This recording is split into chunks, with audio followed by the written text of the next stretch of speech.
Hi and welcome. I'm Steve Martirano, and this is the Behavioral Corner. You're invited to hang with us as we discuss the ways we live today, the choices we make, the things we do, and how they affect our health and well-being. So you're on the corner, the Behavioral Corner. Please hang around a while. Hey, everybody. Welcome to the Behavioral Corner.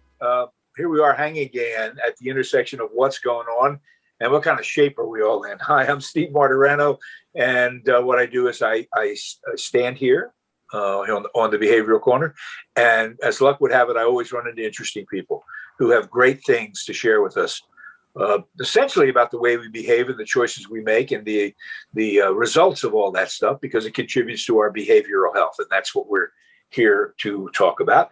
We are supported by our underwriters, Retreat Behavioral Health, and we're grateful for that. You'll hear more about them a little bit later down the road.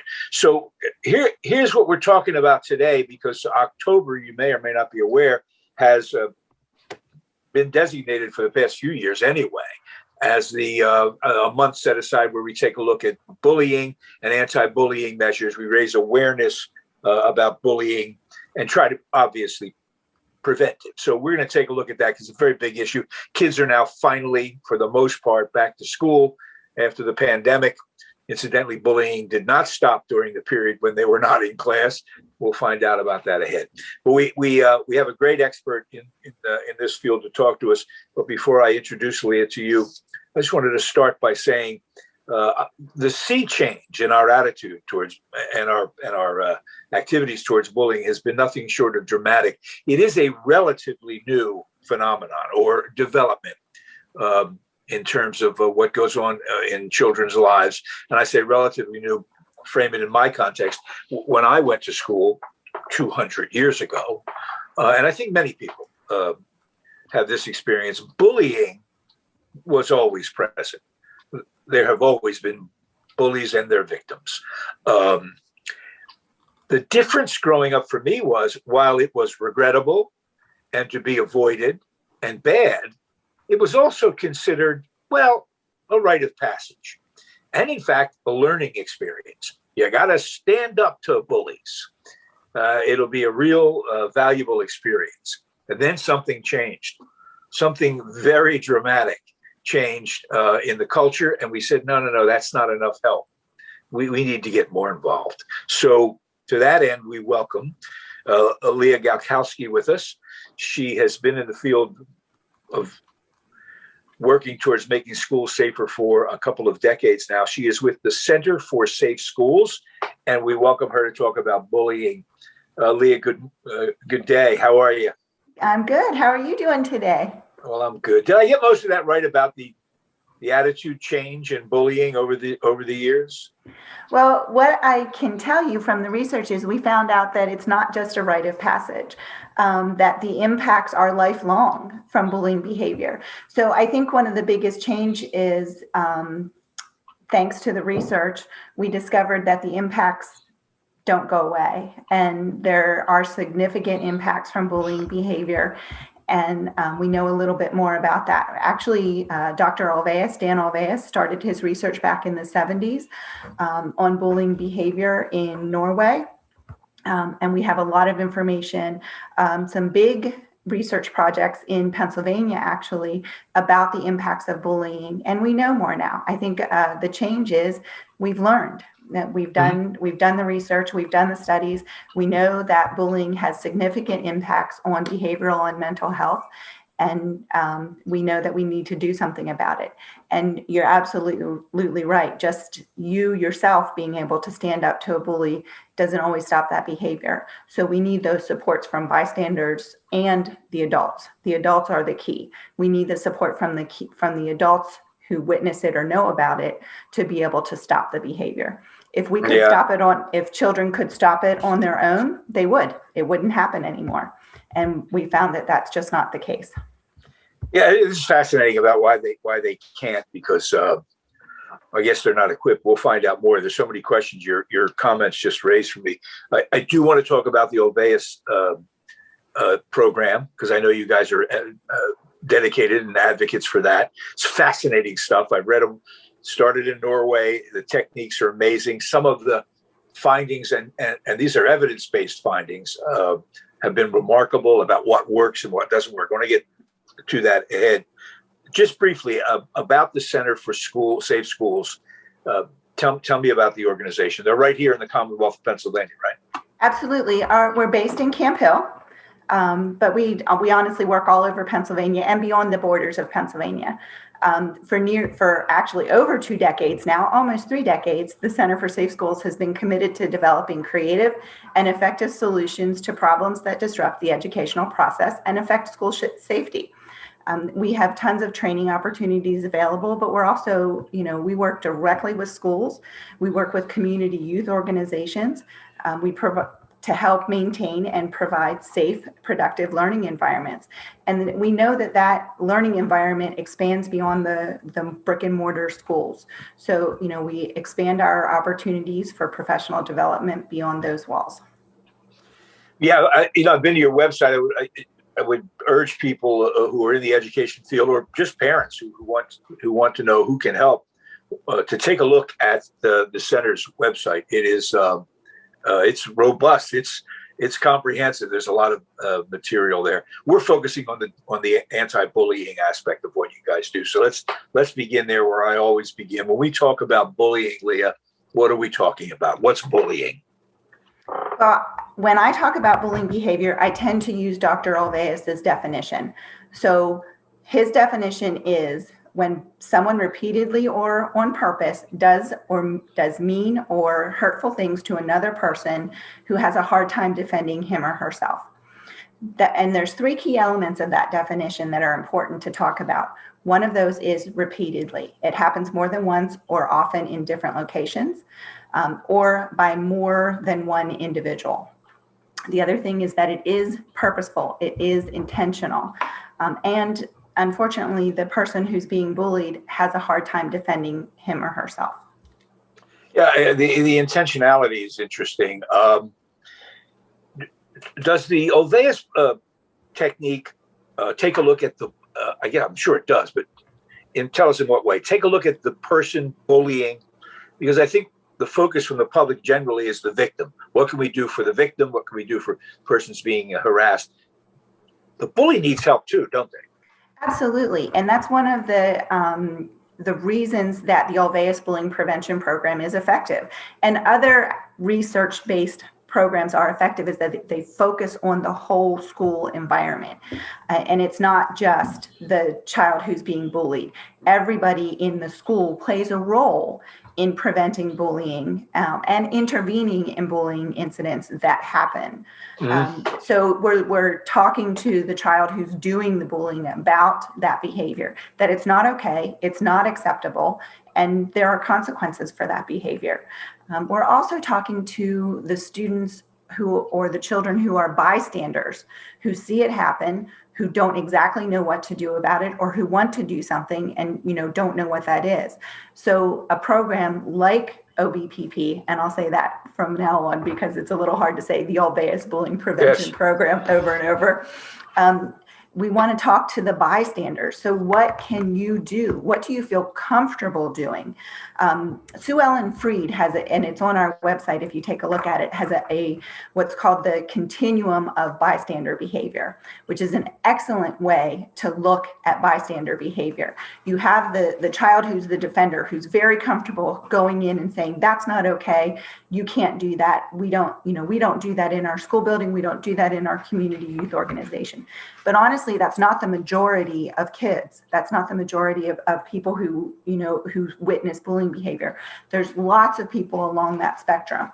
So there's people who are willing to go to an adult, go to their parent, go to their caregiver, or go to an adult at school and say, this is happening. Can you please stop it? Can you do something about it? And then there's those kids who might not feel comfortable doing that, but they might say something to the child who's being bullied later. They might say, I'm really sorry that happened to you. Do you want to sit with me at lunchtime? Or do you want to sit next to me in study hall? That person might be able to, take that step. So, we need to talk to kids about where are you in that spectrum? Where are you, and what do you feel like you'll be able to do? The other thing is we need to practice with kids and have these conversations. So it's not boom, they're in the situation and they know what to do about it. It's just like a fire drill. If you practice, you know what door to go out, you know where to, if you're going to the parking lot or the playground. If you practice that, if you practice scenarios of bullying behaviors, you know what to do if the situation arises. Well, maybe I'm not real comfortable confronting the bully, or intervening in the situation, but this is what I know that I can do to help that student. Well, we all think we understand bullying. It looks like a pretty straightforward thing. The mean kid picks on the weaker kid, and others stand around thinking it's either amusing or they don't look at it. But it goes much deeper than that. What is the bully seeking? What does the bully want to achieve by their behavior? Well, they like that power. They really like that power, and they gain it in different ways. So, it could be, the traditional playground bully who's taking lunch money. It could be monetary. They can do that. It could be the prestige that they gain among their peers. This person's in a position of power, and I'm going to hang with that person, either so it doesn't happen to me or because I want some of that power too. So that form of aggression works for them. They get the satisfaction and they get the things that they need as a part of that. They build their peer status, and they might get monetary or other physical things. They might get it sounds like the behavior is part of the spectrum of attempts all children make to find their place. I want to be with that group, or I identify with the athletes or the math people. The bully is looking to, okay, I'll be the school tough guy, or right. I'll be what characterizes the victim? Are there young people who are more susceptible to bullying, and why would that be? There are. So up front, it is possible that anybody can be bullied. That happens in all socioeconomic status, across racial lines. It can happen to anyone. Adults also, it happens in the workplace. We know that. But some children are at particularly high risk of being bullied because of the ways that they are perceived as being different. Some of these differences might be positive. It could be our gifted and our talented youth. But sometimes these differences can be viewed as negative behaviors. So children who might have physical, cognitive, or learning and behavioral disabilities, that might include ADHD or autism spectrum disorder or Asperger's syndrome, or special health care needs and medical conditions. Other things that affect their appearance, such as obesity. We also know that our LGBTQ youth are bullied at higher rates than other children. And it is a moderate and consistent risk factor for victimization in schools. Appearance has always been the easy and fastest route into ridiculing somebody or bullying them. A little bit later here, we'll get into the effect social media has had on exacerbating that problem. Mm-hmm. We just heard incredible testimony about what Instagram is doing, which is a big company bullying people when you think about it. Mm-hmm. But I want to back up to this notion of where the bully comes from. Is this behavior learned? Some of it is learned. Yeah, absolutely. But there's no single profile of children who bully. They tend to have a positive attitude toward violence. They might be quick-tempered, but they also show little or no empathy toward their targets or victims. They also might be involved in other antisocial behaviors. It's not always those kids, though. Sometimes it's the popular kid. They like being popular, so they'll bully other children to maintain that popularity status. And children who bully don't always have obvious behavior problems or engage in antisocial behaviors. These Some are of not them are well liked. They're not future sociopaths, although they could be. Yeah, actually, they're children who are identified as bullying others in middle school are 4 times more likely to have a conviction by the time that they turn 24. Is that right? Mm-hmm. 4 times more likely. 4 times more likely. Yeah, it's interesting. As I looked at some of your material, you see the numbers are staggering. If you think there's no other harm to bullying than someone's feelings are hurt or they feel uncomfortable, tens of thousands of days of missed education go on because kids don't go to school, right? Right. They don't feel comfortable in the building. And it's not just, psychosomatic issues. They're real physical symptoms like headaches and stomach aches and, all of those anxiety related disorders. Children who are targets of bullying are much more likely to experience those symptoms. Depression and low self-esteem at much higher rates than other children. Let's talk about who the bullies are. Boys more than girls. How's that work? Typically, it is males more than females. But what we know is that males tend to bully other males. Girls are more likely to bully girls and boys. So, there's a little bit of an interesting dynamic there. And the bullying among boys is usually direct, tends to be physical, but that's, of course, that's not always the case. That's just the higher incidence of. Girls are more likely to use relational aggression, but boys do it too. It's just at higher rates among girls. Yeah. Well, the mean girl trope that we're all familiar with. Is that a situation that allows for that kind of bullying among girls? They gather around their ability to be, harsh and critical and judgmental of the other kids. Is that part of the process? That is part of the process, and part of it is manipulation. So the person who's doing the bullying might actually not be the leader of the pack. The leader of the pack is using that person to manipulate others or to do the bullying for them. So it's an interesting dynamic, but a difficult one to intervene. However, it doesn't just happen among girls. There are many instances of bullying among boys that are manipulative and using relational aggression. And what we know is that typically peers bully peers.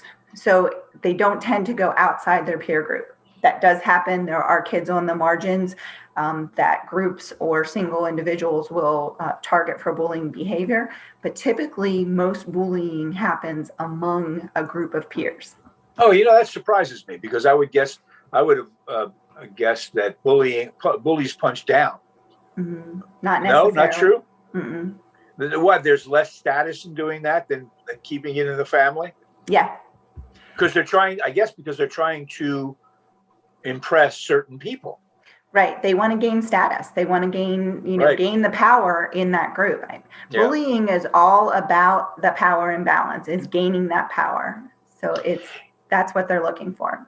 Yeah, we're talking to Aaliyah Galkowski of the Center for Safe Schools and Communities about anti-bullying or bullying prevention, which we take a look at in October here on the Behavioral Corner. And I got a lot more questions. I want you to stick around. We'll be back. At Retreat Behavioral Health, we believe in the power of connection and quality care. We offer comprehensive, holistic, and compassionate treatment from industry-leading experts. Call 855-802-6600 and begin your journey today.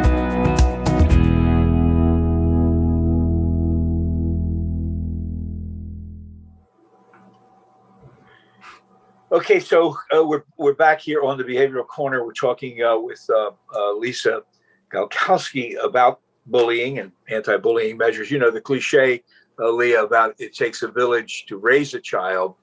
I know in the program that you guys use, the Olveas program, they make a very significant point in saying this is not about peer group mediation. This cannot be settled in the schoolyard among the kids. This is all hands on deck.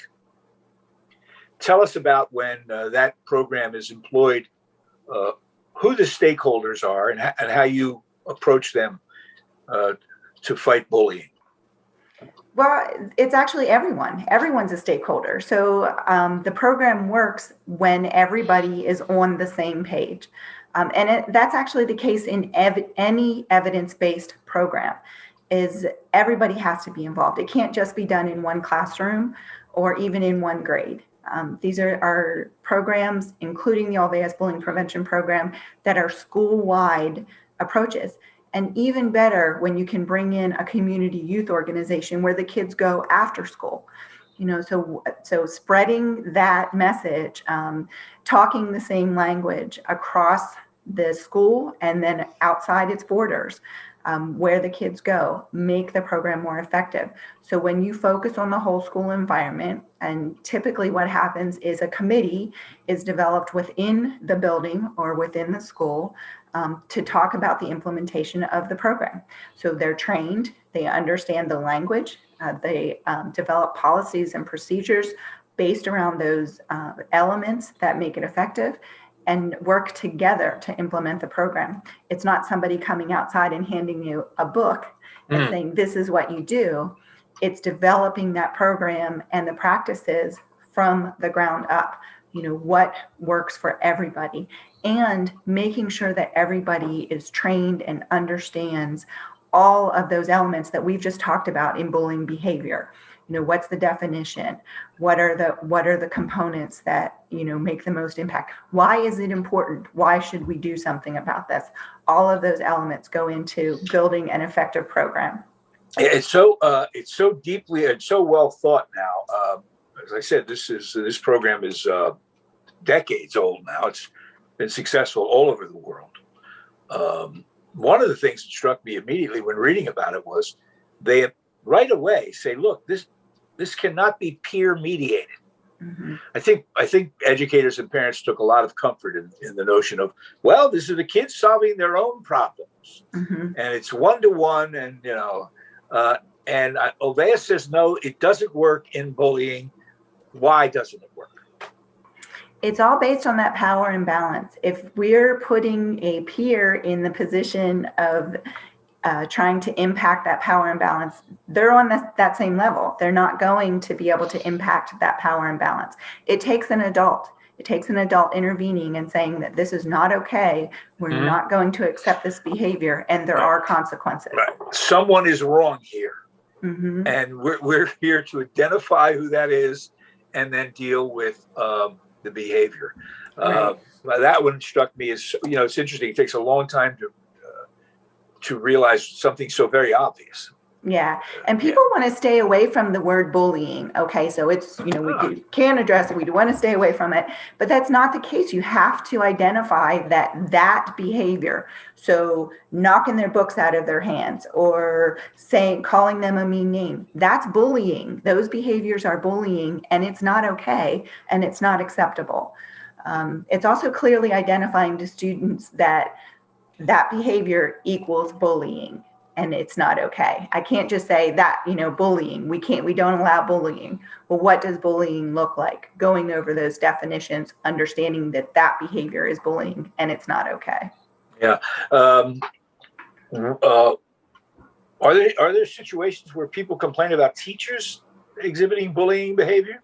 Absolutely. And it happens all the time. And sometimes it's, you know, teachers just need to take some self-reflection time.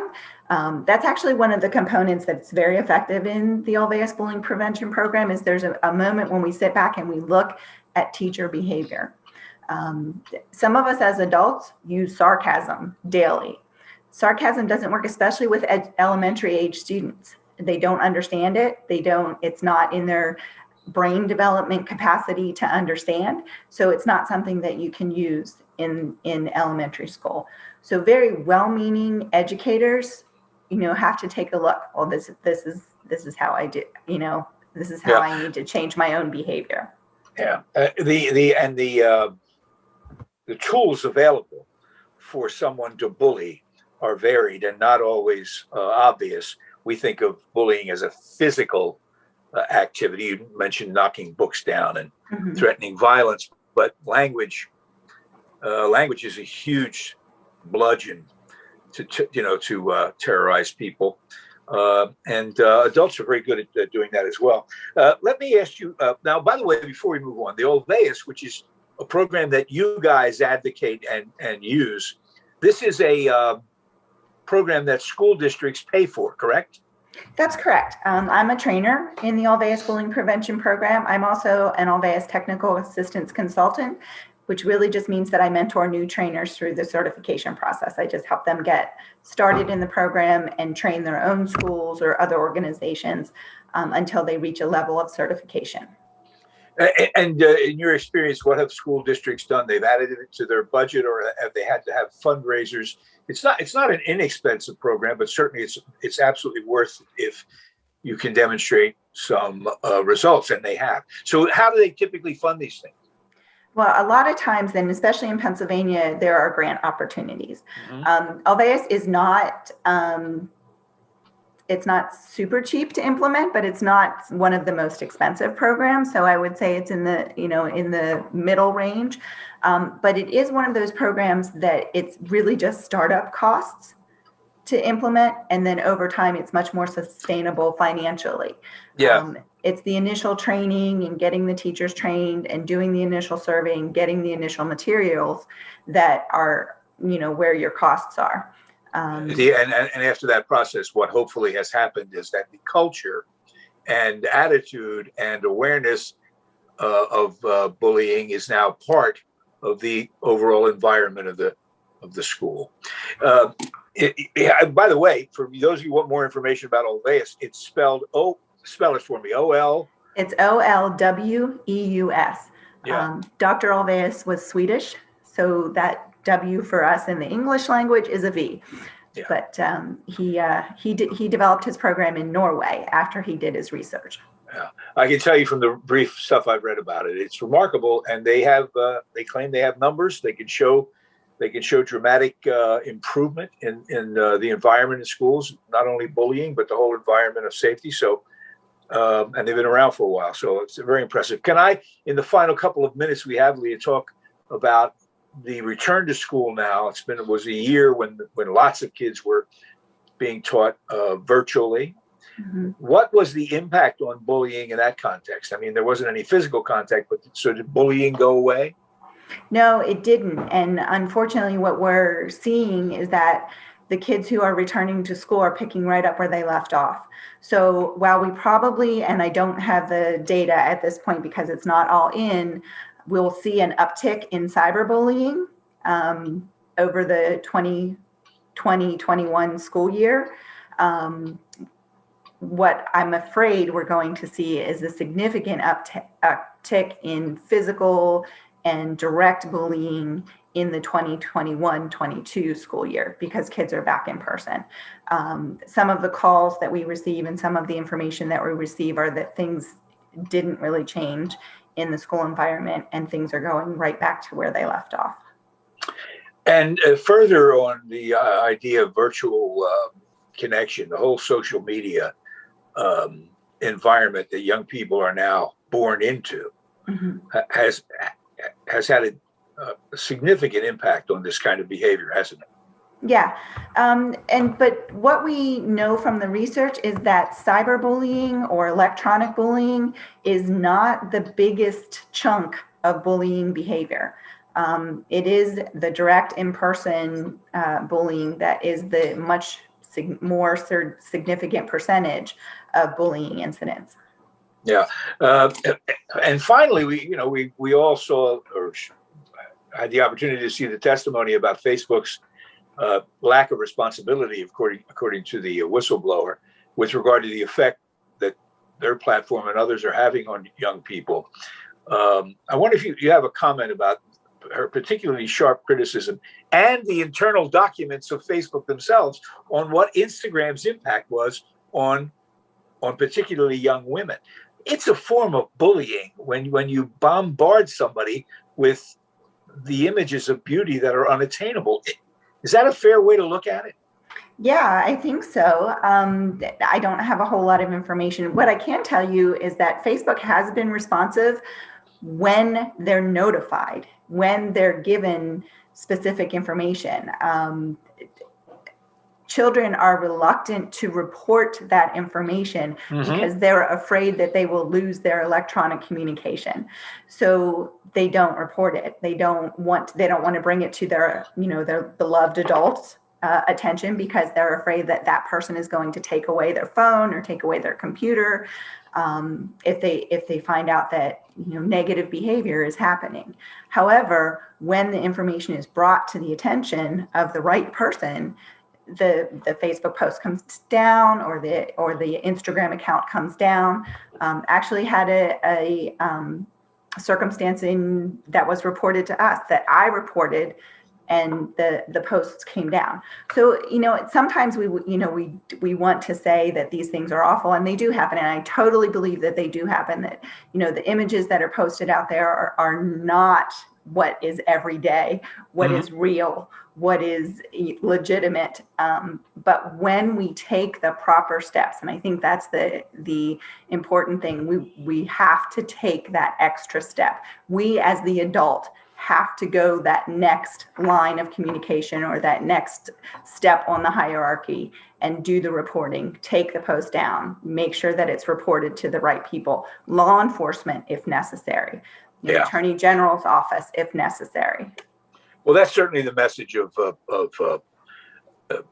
Bullying Prevention Month, is that it's not just going to go away, that people have to, first of all, identify it and then call it what it is and do something about it.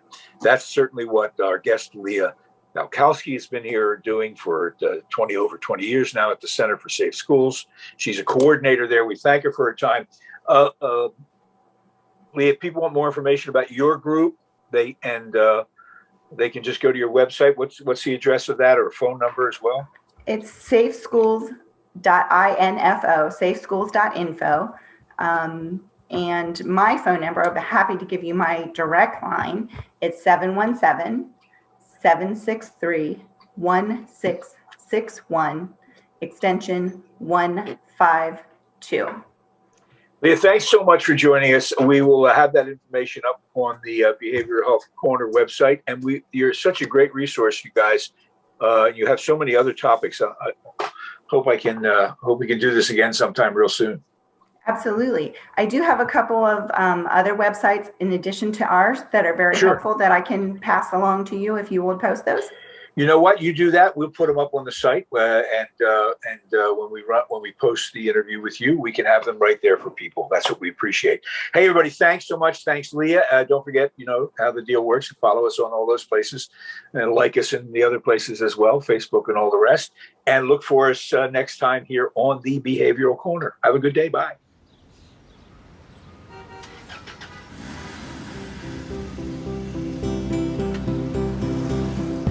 That's it for now. And make us a habit, hanging out at the Behavioral Corner. And when we're not hanging, follow us on Facebook, Instagram, and Twitter on the Behavioral Corner.